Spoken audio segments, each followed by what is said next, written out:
All right, all right. Welcome back to the Unfettering. I am very excited. We have a very special guest joining us today. The man, the myth, the legend, Ando San. He's going to be talking to us about his new record, some new music that he's working on, his technique, some of the stuff that he's up to. Ando San, welcome to the show. Hello, how's it going? It's going all right, man. How are you? I'm chilling. I was just watching anime, just Yeah, bulling, chilling, man. I was working nice. on some stuff earlier, just chilling. Sorry, you're working on like some musical stuff earlier? Yeah, I was. I was just mixing some stuff, because I'm trying to release a EP in the summer, so just trying to get all my mixes right with all this new music and stuff. Nice. So, actually I wanted to ask you about kind of the volume of music that you put out. When I first came across your stuff, I think I was listening to Scheme Season, and then Seeing Pastures came out. And then I went and actually like looked at your library and I realized that you have actually like a ton of stuff. So I wanted to ask you like what's your writing process like and how are you generating all this material? Um, well, it helps that I do music full time. I don't know, man. I'm My first EP was Vitality, and I released that about 5 years ago. And it didn't take me long to write that EP, but I think just over the span of like these 5 years of me doing music full time, I just, I don't know, I had a lot of like creativity happening in my brain. Um, I think Seeing Pastures was like the last album where I was like in the zone, like headwise and creativity wise. But and then the creativity kind of just went away for a little bit, but it came back again, luckily. Because after I released Seen Pastures, I don't know, my brain was all fuzzy. I put a lot into that album. But my writing process is pretty simple, man. I mean, I try not to put too much pressure when I write music. I really just try to have fun with it. And usually like I'll record an idea. It would usually be like a guitar riff or a drum beat. And yeah, record that. And then after that, like I start to embellish the idea as I listen to it, like on the DAW, like right then and there. Yeah. Sometimes ideas just kind of stay in the burner files for like a month, and then I'll come back to it. And then like once I come back to it, I'm like, oh, I could do something with this, which has been happening recently, like a lot. Like I have a lot of old recordings that I've done like 2 years ago that I'm like messing with now, I'm like completing. So yeah, like I said, I try to keep it relatively simple and not too complex. When it does get complex, that's when it, it's not that fun anymore. Sure. Yeah. So when it does get too complex, I tend to kind of like sit back and just try to remember the essence of the song, like the whole reason why I wrote it, or I try to remember the frame of mind that I was in when I was writing it, if that makes any sense. Yeah. No, entirely. It seems like now that I'm kind of looking at your work on almost like a volume level and being able to appreciate different records, I was gonna say that Scheme Season almost has like a theme to it, like in terms of like the ideas, even some of the guitar tones, seem to kind of carry across Yeah, no, tracks. I with that album, I was so happy, man. Like mentally, that was the best I've ever been. Like in a while. Like I'm good now, but like when I was writing Scheming Season, I had the most fun, Yeah. and it was just so smooth. Like everything just worked, and it was just seamless. That's like one of my favorite albums that I've recorded. Um, It's you an know, awesome album. yeah, it's one of my favorites. I like the artwork. Everything just kind of everything just worked out, you know. Yeah. And like I was writing the songs that like and like I was at there's a song called For the Time Being I'll Be All Right. I wrote Yeah. that on an acoustic and I was hanging out with my friends and I just randomly came up with that riff at my friend's house. And I was having a good time and I just wrote it and then I was like, "Oh, this is pretty cool." Went Yeah. back home and recorded the entire thing. So, I really, my jam on that record has got to be between Floral Dress and Boba. oh yeah. I love both of those because I feel like they both just have, I think what you said, right? It's like fun. There's like a lightness to these tunes that just kind of makes you feel, yeah, really good. hmm I wanted to and I think that maybe that's a good transition to talk into kind of what makes you you. Like, one thing that I think really defines your style, obviously, is your thump technique. So I want to talk to you about that. The other thing is you're bringing this hip hop flavor to like guitar music in like a really cool way, which like I wanted to ask you, let's make this the question. What do you think of as hip hop? Do you consider your music hip hop or is it something else? I mean, I'm just gonna come out and say it. I started calling my music prog hop like 5 years ago, and I thought that was a pretty good way to kind of cultivate everything that I was doing. And I would honestly say I was one of like the first people to kind of like, I guess, coin the term in the guitar community.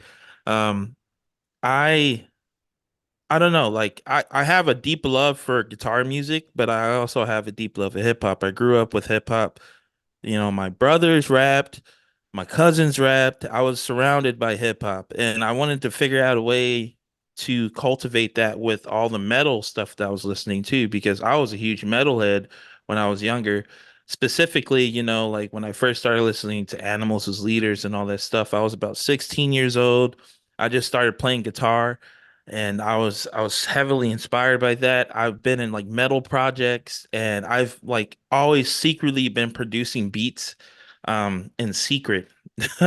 And I pretty much had kind of like a little breakdown in my head when I was in my old band Incipients and I started to realize that I wasn't really having fun with the music that I was creating at that time when I was in the band called Incipients.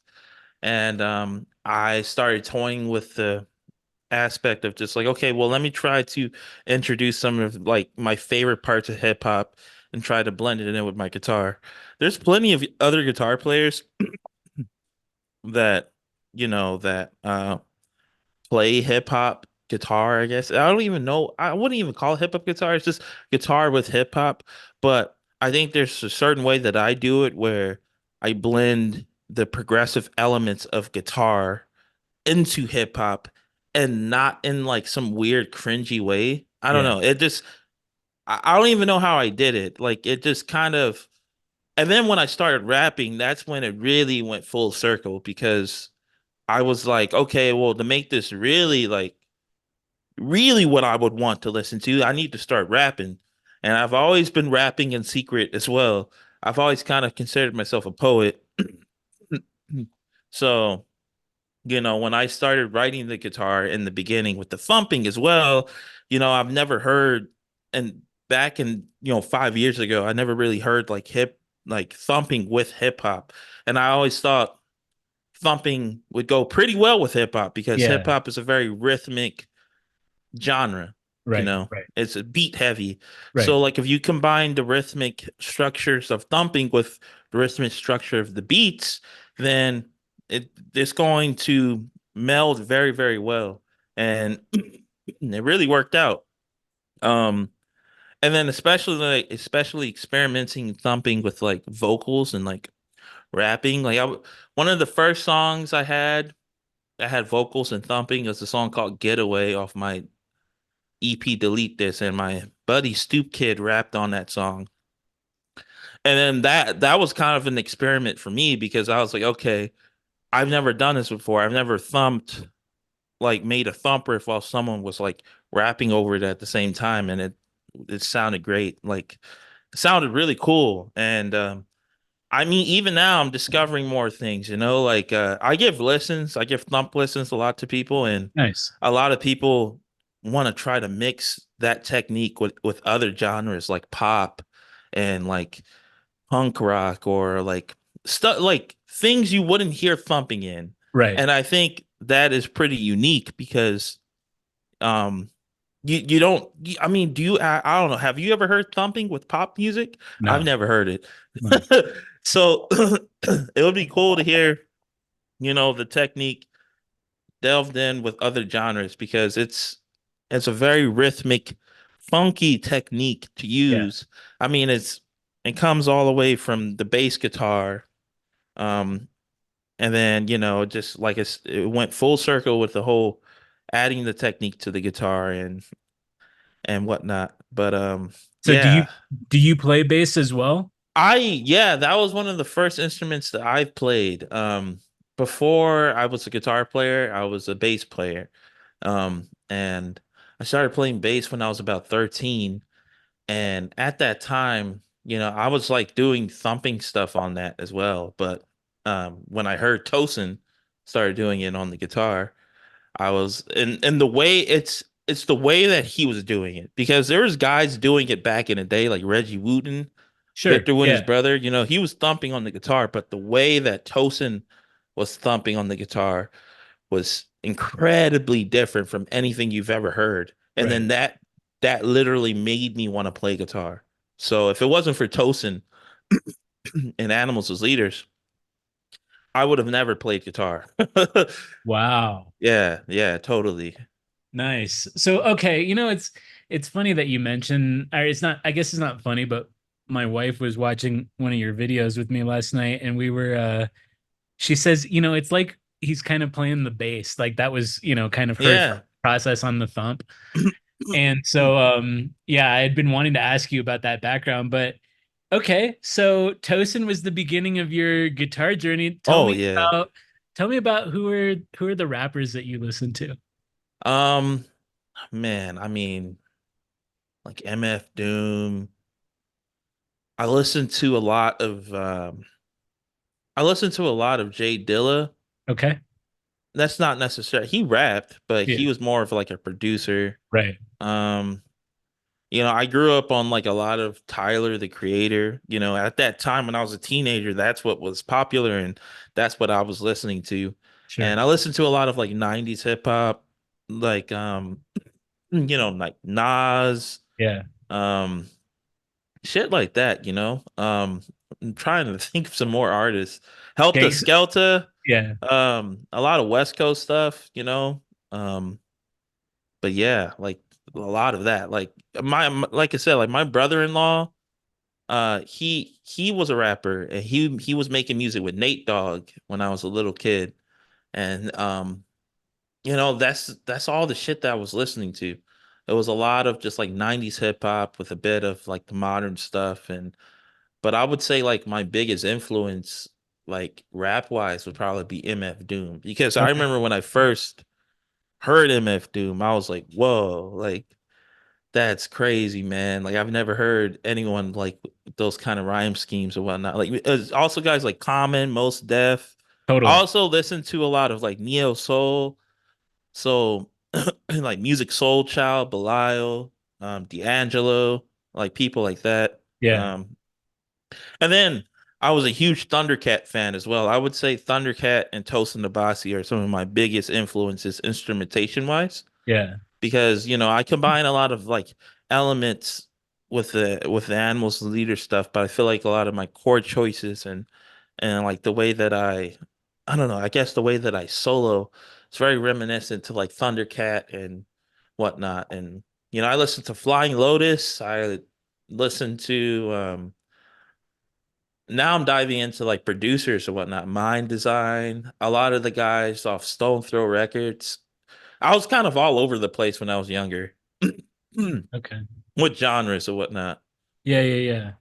So, I guess then what would you say are the biggest sort of drivers in terms of your sort of creative vision moving forward then? Like, is it all sort of retrospective looking back at that stuff, or do you see anybody as a peer right now Oh, that's hell really yeah. Up influencing your here, stuff? Yeah. Wax a Million. I mean, he's a huge I fucking love Wax a Million. Yeah.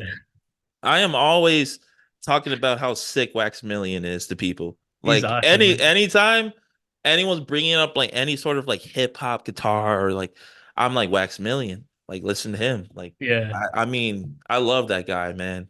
Um I yeah, got to, I would say like my friends also really inspired me as well. Like the people that I played with kind of like molded me to who I am because when I was younger, guys like they're not in any bands like Jesse, Fernando. Trying to think of some more people that are in my life that kind of like really shaped the way Eli, my God, Ben. I'm just thinking of people in my life that like really inspired me and like made me who I am right now because I played with a lot of people when I was younger. I hate to say it, but I don't really play with a lot of musicians nowadays.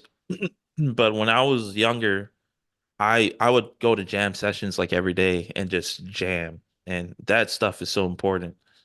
But are you yeah, trained?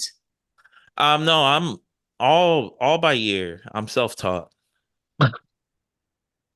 Wow. But this is what I'm saying. I was around a lot of people that were going to school for music. So Yeah. I was around a bunch of classical guitarists. I was around a bunch of jazz guys. So like I was around people that people that went to school for music. So, I just kind of like watched them intently and kind of just absorbed it in my brain. And I think that's what helped me. It also helped that they were like way better than me. So that really helped. Yeah. Yeah. Well, I can say, I mean, I can tell you that as someone who's not formally trained myself, like listening to your stuff is really impressive. The chord choices, everything. And as someone who, I do play a little bit myself, like I listen to your stuff and I find myself like thinking like, man, I wish I was in that creative spot. Like wherever these ideas come from, these movements are always really cool. So tell me about like your background, man. Like where are you from? Yeah, so I'm from LA.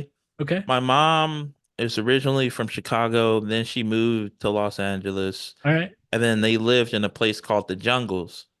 So I wasn't born at that time. Then my mom moved to San Fernando Valley, and that's where I was born.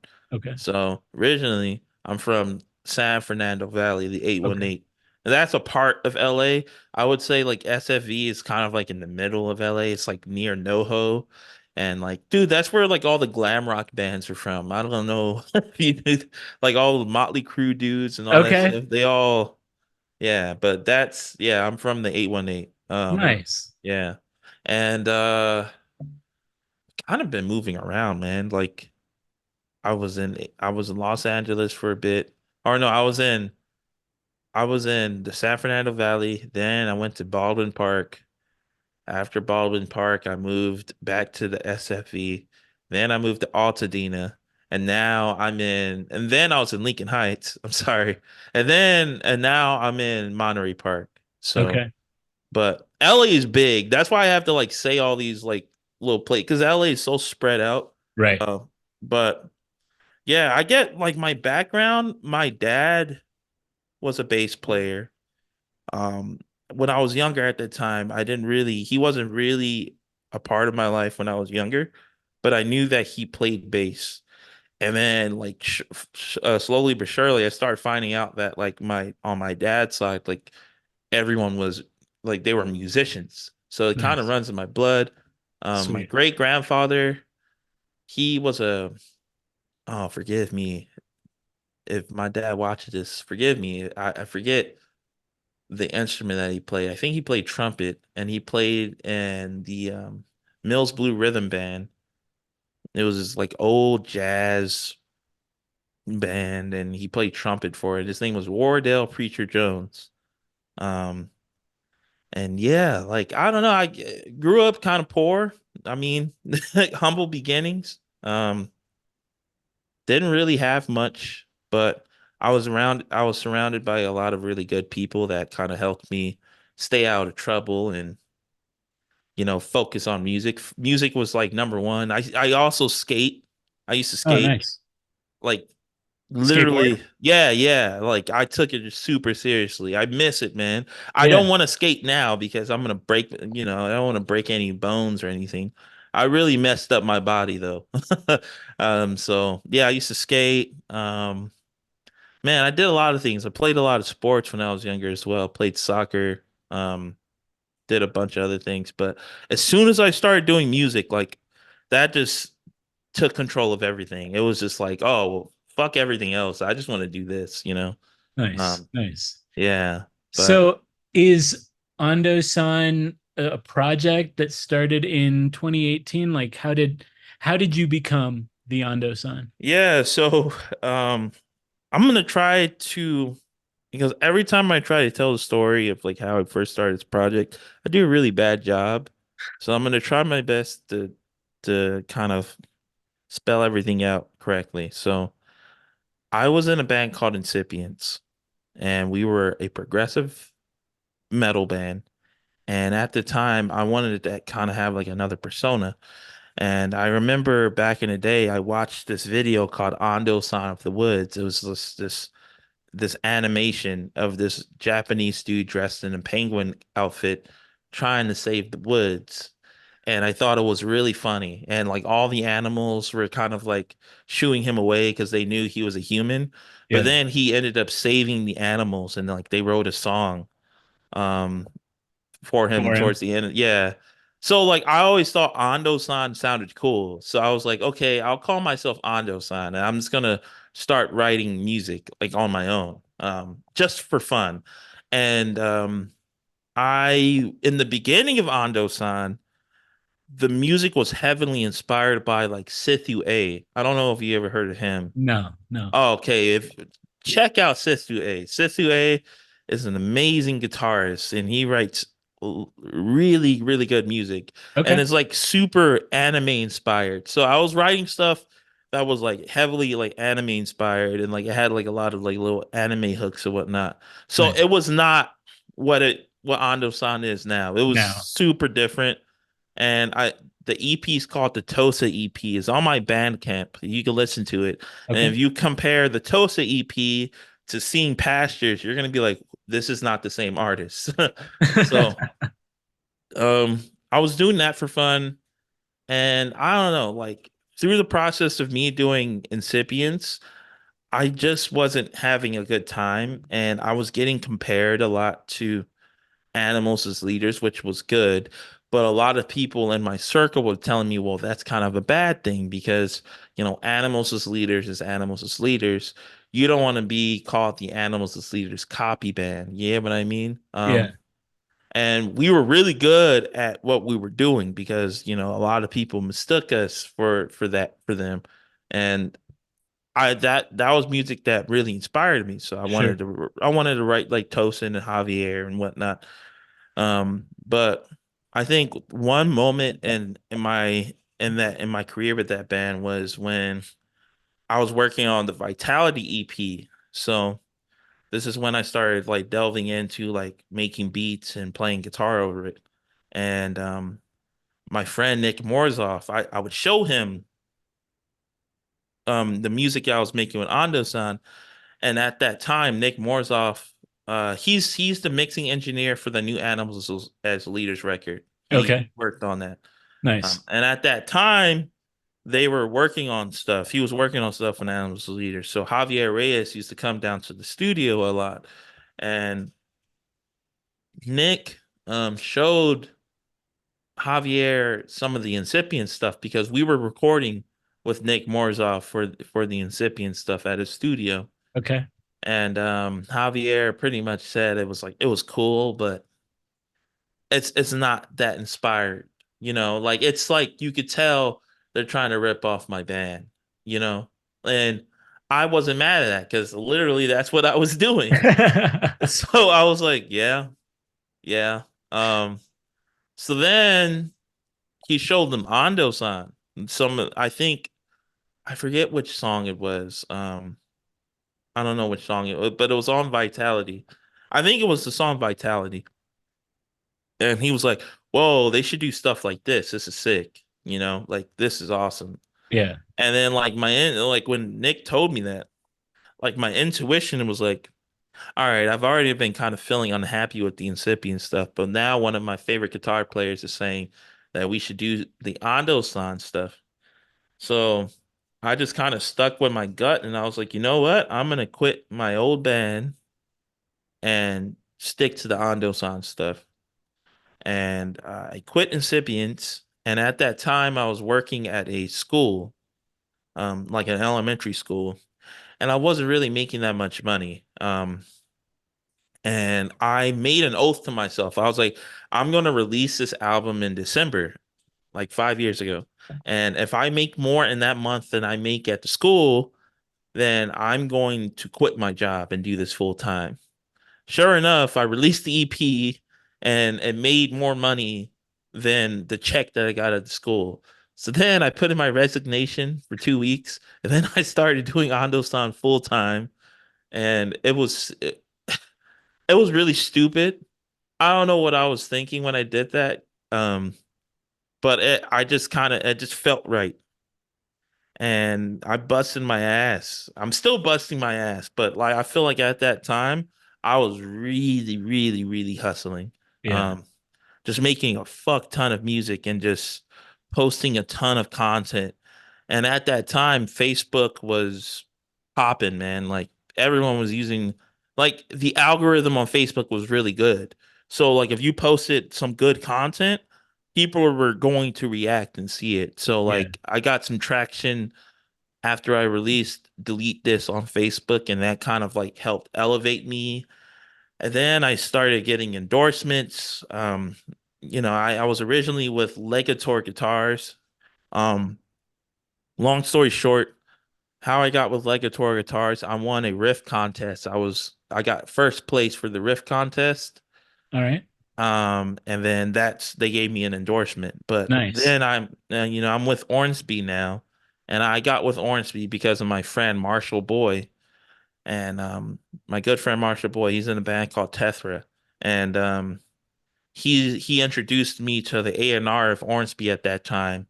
And it was like 3 months of like conversation, and then after that, they gave me an endorsement. I wasn't expecting an endorsement because I mean, a lot of brands look for numbers, and I did not have the numbers at that time, but Ormsby gave me a chance. I've been endorsed with Ormsby for like the last 4 or 5 years since the dawn of Ando-san, I would say. So yeah, I've been with them, and then like that really helped gravitate my career, kind of solidified me as like a guy to look out for and whatnot. But yeah, I hope I explained it very well from like the dawn of it until now. If that makes did any of that make sense? No, absolutely. Absolutely. 100%. I actually was just watching some of your stuff earlier on YouTube, and I had noticed that you had that Ormsby. Is it with an M? Ormsby? Yeah, Ormsby. Or yeah, with that Ormsby eight string. And what occurred to me was like, okay, so how do you go from six to eight? I've got a seven string, so I understand that move, but the eight string, how'd you make that choice? Is that Tosin? Was that you? I mean, Yeah, no, I mean the only reason why I play eight string is because of Animals as leaders. I feel like for a lot of guitar players, that's probably uh, the case. that's probably the case. Is either that or Meshuggah or Right. Periphery. So like I would say those three bands. Like if it wasn't for those three bands, a lot of people wouldn't be playing eight strings. But Sure. um I I went from six to eight. So I had a six string. At that time I could not afford a guitar and I would borrow my friend's acoustic guitar. I I keep missing like key factors in my life, but I was also a huge Opeth fan. And sorry, can you hear my cat? Yeah. Can you close the door? I was a huge Opeth fan, so I was learning a lot of like Opeth riffs on the acoustic. That kind of really helped me as well because that developed my finger style. Yeah. Then I went to seven and I bought like a $300 like 7 string Schecter. Um, and after that, that's when I got my first 8 string. My first 8 string was a Javier Reyes signature. Nice. Yeah, I made monthly payments on that. But that was like my first nice guitar. And then from there, that's when I got my Legator. And then from there, I got my Ormsby. So Okay. yeah, I went from 6 to 8. So 6, 7, 8. So Yeah, yeah.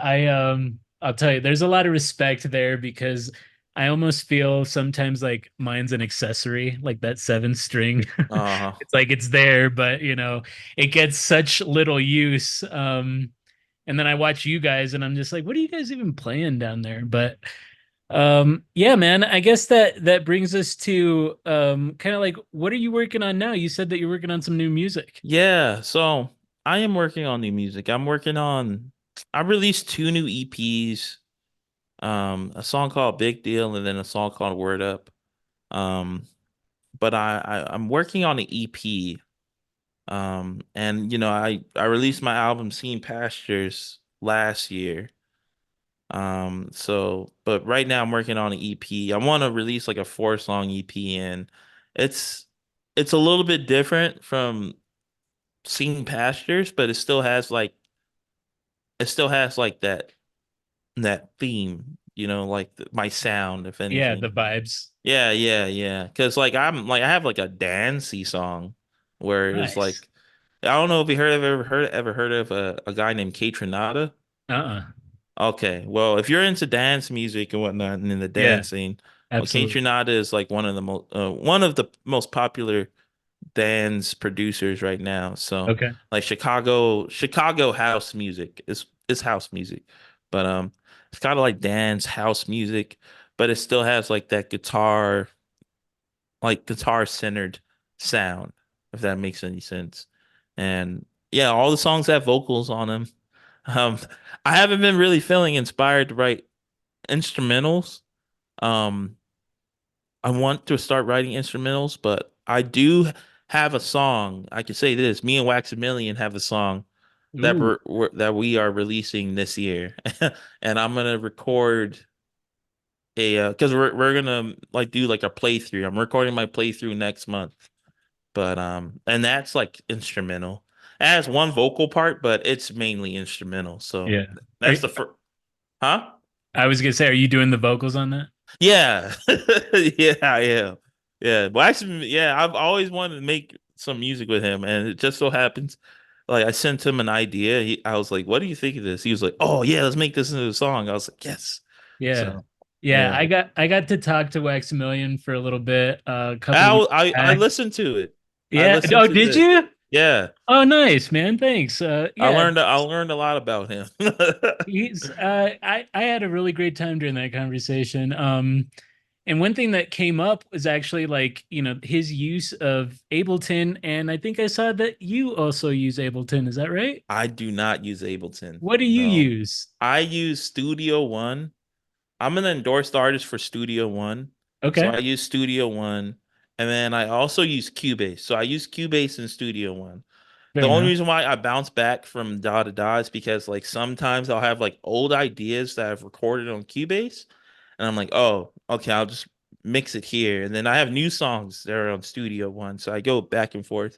And sometimes I'll record on Cubase and then I'll mix on Studio One. Okay. So What do you like about Studio One?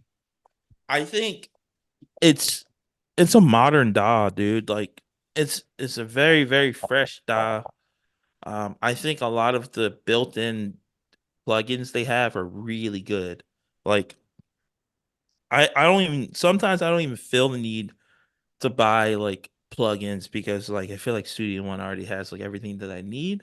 Wow. Um I like Cubase for its editing capabilities. I don't know, you can edit really good on Studio One, but I've used Cubase for so long that I'm just like incredibly like good at like editing and whatnot. So um like the last big project that I did with Studio One was when I tracked my live session with it. Um And that was a very neat experience because the way that because we did like multiple takes, and they have like a track pool that is like integrated with, well, every DAW has it, but I think the way Studio One does it is really cool. It's like a separate pool that you can see, and you can literally just click the audio, and it goes on to the session, and then it's just easy to swap out like different takes and whatnot. So yeah. Well, yeah, I guess well, I was totally wrong. I wanted to get around to watching some of your production stuff, and I've got that in my queue. I think you've recorded yourself doing some production stuff. Um, so where'd you learn how to do that stuff? Just self-taught? No, no, no, no. So I two people taught me.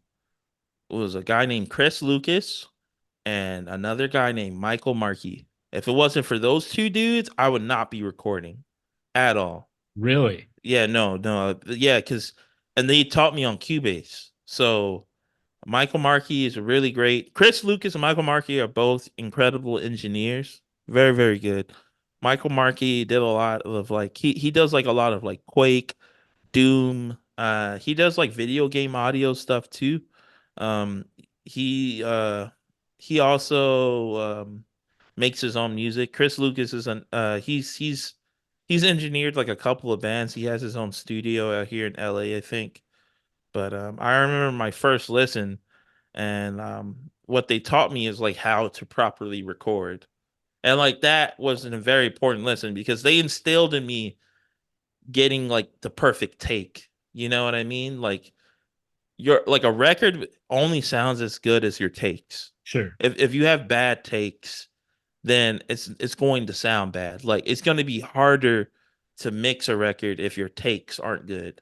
And I don't know, like that was like one of the first things they taught me. So like I literally took that home with me, and just that like a lot of times when I'm mixing songs, I don't even have to do a lot to make it sound good because the take is already there. So Yeah. I don't have to manipulate it as much, and whatnot. So it was a very important because also like in the beginning when I was recording music, I didn't have great gear. I had when I made Vitality, I had this shitty laptop, and the only way I was able to mix, the laptop's processor was really old, so I couldn't have. I would have like all of these plugins open, and it would just lag. So Right. the only way for me to mix, I had to like turn things up a little bit, and then I had to bounce it out, listen to it, and then I'm like, oh, I got to turn this up. Go back to the DAW, turn it up, turn things down, bounce it out, and do it again. That's why Vitality sounds like. At first, I was like, yeah, I did a good job, but when I listened to that EP, I'm like, oh my god, you know, yeah, Yeah, well, I feel like mixing is its own art, you know. yeah, Sound production is its own art. And that process of getting a good take, like when I listen to a lot of this, prog hop, like, guy like you or a guy like Waxamillion, where so much of what the music itself is like a precision, right? Like there's this execution of precision that is what's bringing a lot of the character I think to it. And what I wonder, as someone who records, myself, like how many takes are you taking? Like I mean, sometimes I find myself just beating my head against the wall, just trying to get something, perfect, and then you get it mostly perfect, and then there's one thing in there that you're just yeah. No, I hear to, you. to everybody else it probably sounds okay, but to you you're like that one note's rushed, man, or whatever it is, you know what I mean? Yeah. I think the biggest thing that helps is comping. So if you can comp a take, then do that. Like if you could just do it track by track. If a part is hard and you just want to get it done, just record that small little part, and then, the best thing is if you could get like an entire take, right? But even then, that entire take could there something could be off. But also it depends on the kind of music that you're making because like you got stuff like Polyphia and like all this other stuff they're doing all this incredibly complex, super complex guitar parts and you want it to sound clean. So you're probably going to do a lot of processing and a lot of like edits to achieve that sound. A lot of people don't talk about this, Right. but there's nothing wrong with that. Like everyone does it. If anyone says that they don't comp or edit their guitar parts, then they're probably lying because majority of the things that you hear are is probably it's the engineer. So like if you have an engineer and he's trying to make something sound good, he's going to do his job and make Right. it sound good. Like so if you're an artist, right, and you're tracking your own stuff, you kind of have to separate the artist and the engineer because those are two different jobs Right. because that's what I do. Like I'll try my best to track something. Keep in mind a lot of the stuff that I play, it's hard, but like I'm capable of getting a good take out of it. So I usually try to spend at least an hour or two of tracking. And after that I kind of stop and then I'll listen back to it and I'll get into my engineer state of mind. I'm like, okay, well, how does this relate or sound with the mix or with the drums? Like, does it sound good? If it doesn't sound good, I might edit a couple parts, or I might track it again, like track a small part and then put it into the thing.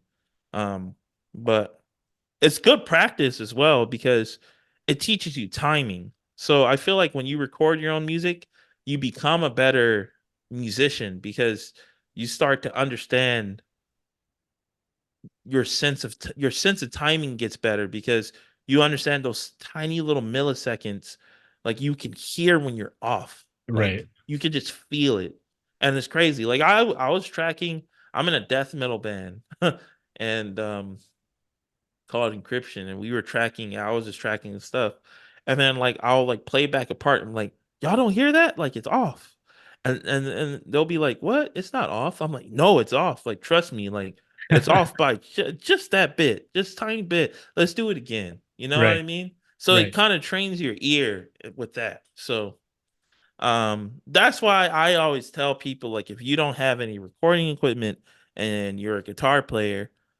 you'll know like record yourself playing guitar and play it back you'll know if you are playing that part correctly or if you're playing it sloppy because Right. recordings don't lie so Yeah. um yeah I've found that myself. I started just, you know what it is, just using my phone and making little videos of me just playing myself. And you begin to identify almost like every weakness across your technique. And then you can kind of work on each of those things yeah individually. So there's a yeah lot of benefit there, you know. I would also say this could be kind of controversial, but like a lot of young guitar players, they listen to like a lot of like Instagram guitarists that sound like incredibly clean. Right. And they don't know that these incredibly clean guitar players are editing their guitar parts and just miming it. So Right. they think when they record, like, oh, how come it doesn't sound clean like them? Well, it's probably because it's incredibly processed.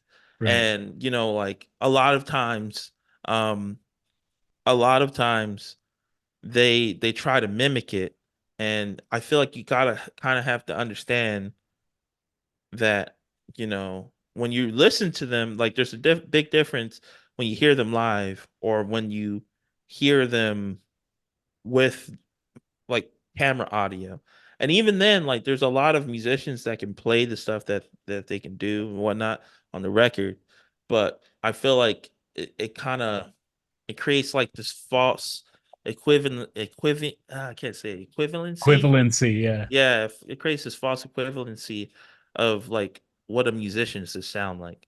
So like it'll be like and then you'll hear like this amazing guitar player that just has like a very great sound, but then they'll say like, oh well, it doesn't sound like Tim Henson, it doesn't sound like Polyphia, whatnot. And it's just like, no, well, they're playing super well, they're playing really good, but it's just, and not to say that Tim Henson is crazy, man. I can't do any of the shit that he does. Um, He is awesome. yeah, but see, there's a video. There's a video you should check out. I'm gonna send the link to you. I forgot what the video is called, but it's pretty much talking about like how social media puts all these crazy ass like musicians in your face, and you start to kind of look at yourself and you start to judge yourself as a musician. And I feel like that's unhealthy. I feel like you gotta kind of like these are a small minority. Like there's not a lot of people that play like Tim Henson. Right. Like Tim Henson is on a whole nother world, but Right. that doesn't mean you're a bad musician because you Right. don't play like him, dude. Like, you know what I mean? So Right. I don't know. I'm rambling, but this is shit that I've talked to like other peers, like people that are like in, I guess wouldn't say the same league, but like are in the same career path as me, and like it's something that a lot of people are frustrated with, or a lot of people that talk about in secret. So it's very interesting. Well, I wanted to ask you, this just kind of came up in my head, but like, um, you had like a very special form of validation with Ando-san, which is Javier Reyes. And, a lot of people might not get that sort of validation early on. Nah, yeah, I tell everyone that I feel like I was really lucky to be at the places I was at, and I had a lot of really talented people around me, dude. Like Al Joseph, Hedras Ramos, Yas Namura, just to name a few, like Yeah. incredible musicians. So like I was around a lot of people that gave me a lot of really good insight, and I trusted them because they're extremely talented and they're really good at what they do, and they're doing very well in their careers. So I think that's maybe one of the perks of living in LA, that I'm kind of like around all these really great people. And now like I play with a lot of my heroes, like people that I've watched when I was younger. So Have I'm you very gotten to have you gotten to play with Tosin? I have not gotten to play with Tosa. No, no, I have not. I've talked to him though. Have Well, we've you? we've talked a couple times, yeah. But we're not friends or anything. But dude, we follow each other and we talk to each other sometimes. But it ain't nothing like crazy. He's a hero of mine though. Like he knows. I've told him before. I'm like, bro, like I literally wouldn't be playing guitar if it wasn't for you. So thank you, man. Like I appreciate you. I appreciate what you've done for the guitar space, especially being a black guy playing metal. Like he was a huge. I feel for a lot of black people that play guitar that play metal, like he was like a godsend. It was like holy shit. Like if Yeah, he could do it, I could do it too, type shit. You know what I mean? totally. So it was super inspiring. So he knows that. I've told him that before. Yeah, yeah. Well, and with like a genre that, traditionally, I guess, right, didn't have a lot of black guitarists in it, like the fact that you and Tosin bring such a peculiar, and noticeable contribution to that art is just, it's really fucking cool, right? Like uh, it's not just more of the same. Like it's bringing in that something special, I think. uh, I wanted to talk to you, man. Like, part of the thought process here on, my podcast is talking to artists about like what it is that they do to make it as full-time artists. You made a mm, video earlier this year commenting on your thoughts about some changes that Spotify was making, and you made some comments in that video talking about how, you know, you're a full-time musician, how young, people that are coming up, might be affected by those sorts of policies yeah. and threshold limits on listens and views and stuff. And I just wanted to kind of get your thought process or explanation on how you structured it. We heard a little bit earlier that you made some money off of, I think it was Vitality, and Hmm. then you quit the teaching job. What else do you do to kind of Yeah, so make it all work? I do a lot of things, man. But it's good to talk about the beginning. So like in the beginning, I was using Bandcamp, man. Bandcamp, that's where I made all that money, dude. And at that time, the crazy thing was I did not have Vitality on Spotify. Okay. The only way you could hear Vitality was on Bandcamp. And I was like, whoa, like at that time, that didn't really click in my head Right. Right. that yeah, I'm like, oh shit. Like, but then when I released music on Vitality, I was so focused on Spotify numbers and trying to get my monthly listeners up, But like I think as I started going in my career, I started to realize like damn, like going to direct to consumer and having like a solid fan base that actually buys your music is like 100 times better than streaming numbers. But I you asked the question. You said like what else do I do? So in the beginning I was all selling music, but I was also giving lessons. So I gave a ton of guitar lessons and I kind of used the little bit of clout that I had when I was first coming up, like on Facebook, to kind of promote, like, hey, like if you want to learn how to thump, hit me up. Like it was something that a lot of people still want to learn. So, and I'm good at teaching it. So at that time, I was teaching a lot. And then I had a Patreon. I still have a Patreon. And just recently, now let's get more like current. Like I licensed my music on MusicBed. So Okay. essentially, if someone wanted to license my music for like a film or a show, they can go on MusicBed and license it. And the Nice. cool thing about that is like I don't have to create another alias. It's just me and it's Right. just my music. So um I also do some session work sometimes. I can't talk about it right now, but Yeah, that's all right. I'm working with a really dope company um Nice. recording some stuff and that's kind of like help funnel in income. I also have a signature guitar that kind of bumped up my income as well. Um so it's just little things like that. I have my hands in a lot of things. So at the time though, I was also relying on royalties from streaming as well. Uh it's cool because, there's really no splits with me. And if I do have splits, it's not like, it's just off Spotify, whatnot, and the licensing stuff. But I make 100% of my music. I don't really collab with a lot of people. I'm not in a band. So I get 100% of that money back. So that really helps me. Yeah. Um, I don't tour. The only reason why I don't tour or whatnot is because I I don't have the money right now to do it, but I want to do it next year. I want to hopefully get on the road and start playing some shows because I need to get out of LA and play some other states or whatnot. But that's something that I want to do that would also supplement my income. So I do believe if I went on tour, I would make some money back from that as well. But those are some of the things that I kind of have my hands on.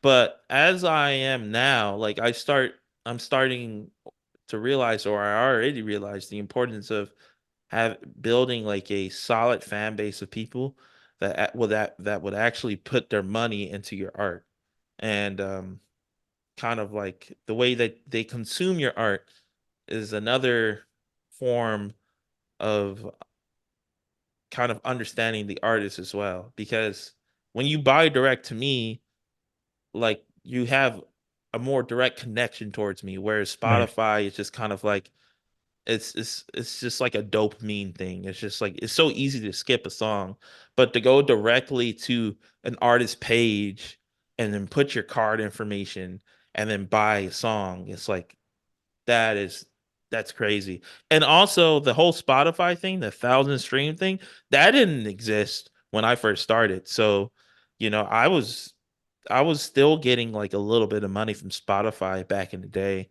It was probably like $60 or like wasn't a lot, but it was something. But Yeah. now, people aren't gonna make any money if they don't hit the 1,000 streams. So the barrier of entry is harder to get into, and it sucks because it's not welcoming for the new artists to to create music, It's almost like a rich man's game. You'd be surprised the amount of people that have a career, they already had money. Right. They already had money. They already had money and they were already doing well. So imagine the kid that is incredibly inspired and he wants to play music, but his parents aren't that well off. That Right. was me.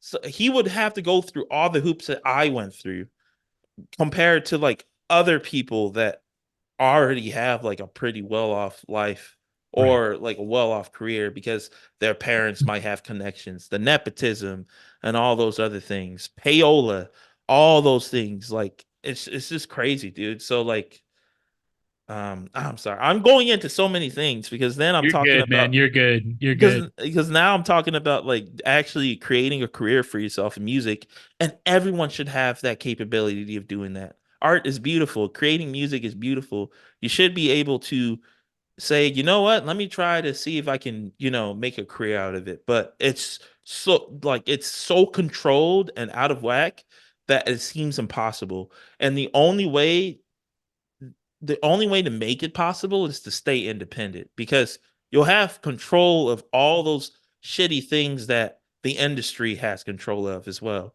You'll have control of um, emails. You'll have control of where you put your music at or how you put your music at. Like you'll have control of your um, merch. Like you can create all these things yourself, Right. but it costs money to get those things. So you kind of have to start from the ground up.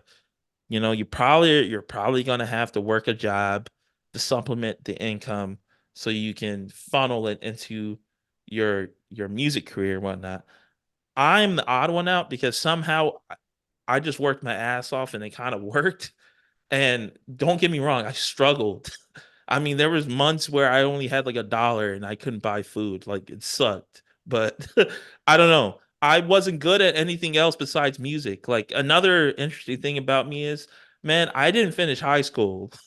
Oh, Um, really? I did not finish high school. So like it Wow. almost felt like I had to do this, like in order Yeah, to survive. totally. So that's why I am where I am now. And I feel like that makes it that much cooler though.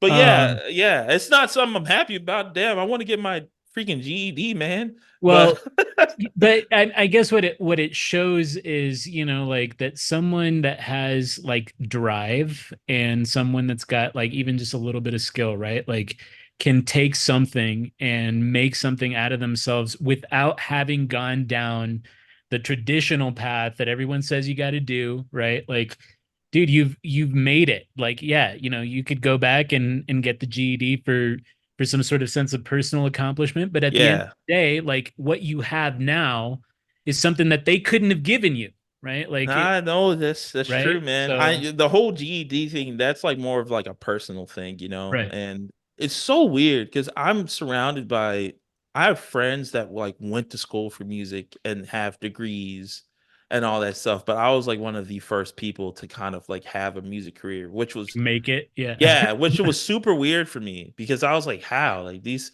dudes like went to school and did all these things, but like how am I the one that somehow, I think it all goes back to like me not having anything besides music. Like that's literally all I had.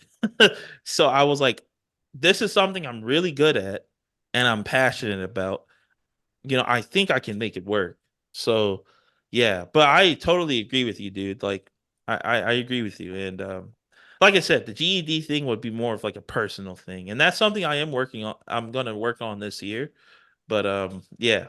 That's Cool. just like another piece of information I wanted to give you. You know what? Mad respect, man. Like insofar as like that's like a loop that you're trying to close, like I got mad respect for that. The one thing that I wanted to ask you was what's one piece of advice that you would give to someone that is wanting to pursue a career in music?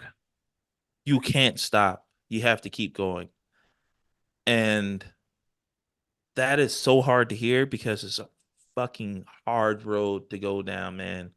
You're gonna have so much self-doubt. Like even me, I was talking about quitting like a week ago. And if it wasn't for my friends and the people that were close to me kind of like snapping me out of it, then I totally would have threw in the towel.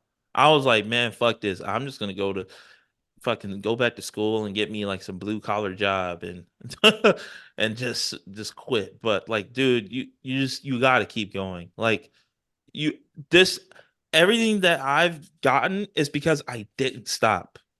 I just kept going. And I somehow was put in places where it just worked out. Like for meeting Nick Morzoff. Like if I didn't meet Nick Morzoff, I would have never gotten connected with some of the Animals as Leaders guys. Right. If I wasn't constantly posting online 4 years ago, I would have never gotten the Ormsby guitar endorsement. Like shit like that. Like it's crazy how things work out if when you don't stop and you're actually like working hard.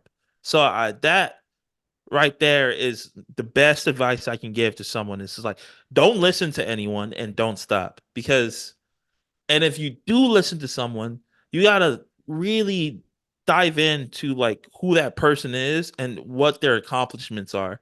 Because a lot you're when you're doing this, you're going to get a lot of really shitty fucking advice. A lot of shit. Even now I get shitty advice. I'm just like, no, I'm not gonna listen to you. So you kind of have to like swim through the bullshit and kind of see the real good shit that you can hear from someone. And like I said, I was around a lot of really awesome people that have done a lot of amazing things in their life. And that really changed me and made me see the bigger picture of things. But yeah, that's what I would have to say. Nice, nice. Well, what are the places that people can follow you at? Um, So you can follow me on Instagram. I'm super active on there. I also have a Facebook, but it's like low key kind of dead. And the only time people see my post is when I'm complaining about the engagement. Not seeing them. Yeah, no, that's the only time people I'll like say like, "Dang, man, my engagement is tanked." And then I'll get like 300 likes on a post. It's like, and then I'll post Everyone's there. yeah, then I'll post something about my music. I'll get like 12 likes. It's ridiculous. But I'm active on Facebook. You can also follow me on Spotify. I still have a Spotify. I also have a Bandcamp that you can follow me on. That's the best place. If you want to support me, go there. You can buy my music directly from me. And I have a TikTok as well that I use on occasion, but I'm on TikTok. And my Instagram is ANDO underscore sign. My TikTok is ANDO underscore sign. And my Facebook is just Ando sign. All right, all right. And hey, check out the new record, Seeing Pastures. Also check out Schemin' Season if you love instrumental music. Ando-san, thank you so, so much for making the time today to come on to chat with us. We No will see problem. you we will see you guys in the next one.